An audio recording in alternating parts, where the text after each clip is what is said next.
Dune, on en entend pas mal parler, et pour cause, Denis Villeneuve a réadapté ce bouquin en 2021 et va confirmer avec sa suite d'une deuxième partie qui sortira ce 28 février 2024. Et oui, c'est le mois prochain. Alors, l'histoire d'adapter ce bouquin de Frank Herbert au cinéma, elle est pas nouvelle et traîne derrière elle une réputation sulfureuse. Généralement, on commence toujours par évoquer le projet avorté du réalisateur Alejandro Jodorowsky, à qui l'on doit les classiques El Topo et La Montagne Sacrée. Débuté en 1973, c'est un projet ultra ambitieux qui est présenté avec un casting assez hallucinant réunissant Mick Jagger, Salvador Dali, Orson Welles, Amanda Lear, David Carradine, Alain Delon ou encore Charlotte Rampling, que j'aimais bien avant qu'elle ne signe une fameuse tribune pour soutenir un sacré monstre du cinéma français. Pour la musique, Jodorowsky entend réunir les Pink Floyd et les Français de Magma. Quand on connaît les caractères de Christian Vander et de Roger Waters, ça aurait fait des étincelles.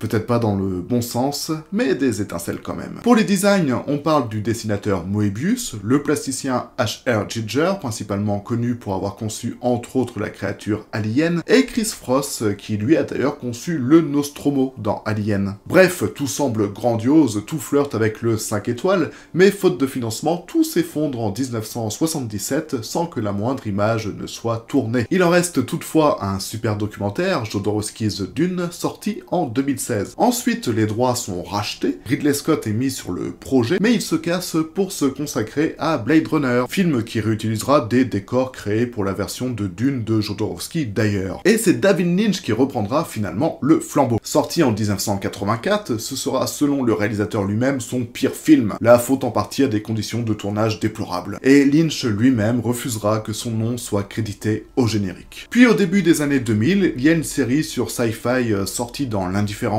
presque totale, et on doit donc attendre 2021 pour revoir Dune au cinéma avec la réalisation de Denis Villeneuve qui semble avoir conjuré la malédiction autour de cette adaptation. Mais avant tout cet historique, qui est ma foi assez connu, il existe au moins deux tentatives qui sont plus rarement évoquées. Déjà, il y aurait pu y avoir un Dune signé Roger Corman. Alors Roger Corman, c'est le roi de la série B, à savoir des films à très petit budget, ceux qui nous donnent des films au nom évocateur comme L'attaque des crabes géants, La femme guêpe ou encore Les gladiateurs de l'an 2000. Je pense que vous voyez le genre. On apprend ainsi que Corman a obtenu les droits de Dune en 1971 et que le tournage doit avoir lieu l'année suivante en Tchécoslovaquie. Mais rien n'aboutit. Et je pense que c'est pour le mieux. Même si j'aime le cinéma de Corman, Dune mérite à mes yeux quand même un petit peu plus de budget. Et en parlant d'argent, il y a justement une société de production qui en a plein, c'est Abshak Productions, qui entame en 1972 les négociations pour les droits du roman. Abshak Productions est dirigé par Arthur P. Jacobs, et est surtout connu pour avoir adapté avec succès La planète des singes en 1968. En août 72, les droits sont acquis, ce qui explique peut-être l'abandon du projet de Roger Corman, et Arthur ne perd pas de temps et commence à monter son propre projet. Déjà, le film sera tourné en Turquie, et le premier réalisateur approché par le producteur sera David Lean, à qui l'on doit le pont de la rivière Kwai, mais qui a surtout démontré sa capacité à filmer le désert avec son chef-d'œuvre absolu, Lawrence d'Arabie. Malheureusement, David Lean refuse la proposition, et Arthur Jacobs doit donc trouver un remplaçant. On évoque ainsi les noms de Charles Jarrett, reconnu pour Mary Stuart, Reine d'Écosse en 1971, de Fred Zinnemann, oscarisé à plusieurs reprises pour Tant qu'il y aura des hommes en 1954, et Un homme pour l'éternité en 1967. Un petit problème avec les hommes dans le titre, on dirait. On évoquera aussi Terence Young, qui a réalisé 3 James Bond, à savoir Dr No, Bon baiser de Russie et Opération Tonnerre. Mais finalement, il semblerait que ce soit Franklin Schaffner, qui est d'ailleurs le réalisateur de La planète des singes,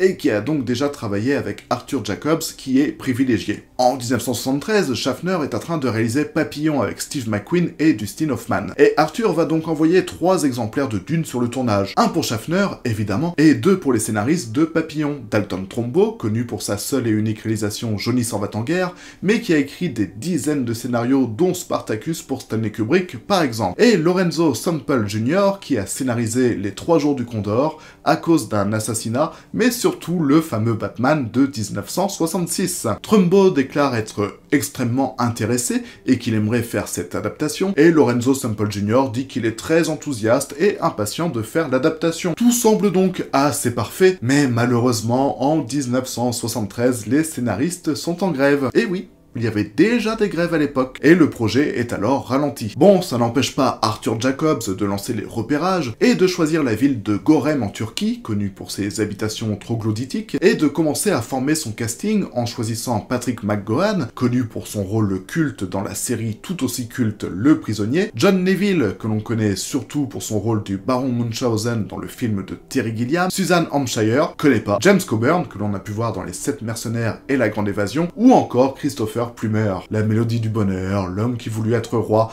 et plein de films trop cool en fait. Bref, tout se monte petit à petit, le budget est même annoncé avec un total de 6,8 millions de dollars investis, et le dimanche 24 juin 1973, après 3 mois et demi de grève, les scénaristes se remettent au boulot, et rien ne semble empêcher la production de Dune d'aller jusqu'au bout. Mais ça se saurait si ce film existait, et malheureusement, le matin du mercredi 27 juin 1973, Arthur P. Jacobs meurt d'une crise cardiaque dans son sommeil à l'âge de 51 ans. Son épouse Nathalie Trundy reprend le contrôle d'Abshak Productions, mais Dune ne verra jamais le jour et les droits sont revendus en 1974 à Camera One pour la tentative, là aussi loupée, de Jodorowsky. Et voilà, la boucle est bouclée. Il ne reste plus qu'à attendre fin février pour connaître la suite de Dune au cinéma. J'espère que ce petit format vous aura plu et surtout n'hésitez pas à mettre votre pouce bleu, à partager la vidéo et à commenter cette même vidéo pour me dire par exemple ce que vous pensez, vous, personnellement, de ces adaptations, qu'elles soient sorties ou non. Parce qu'un Dune signé Corman,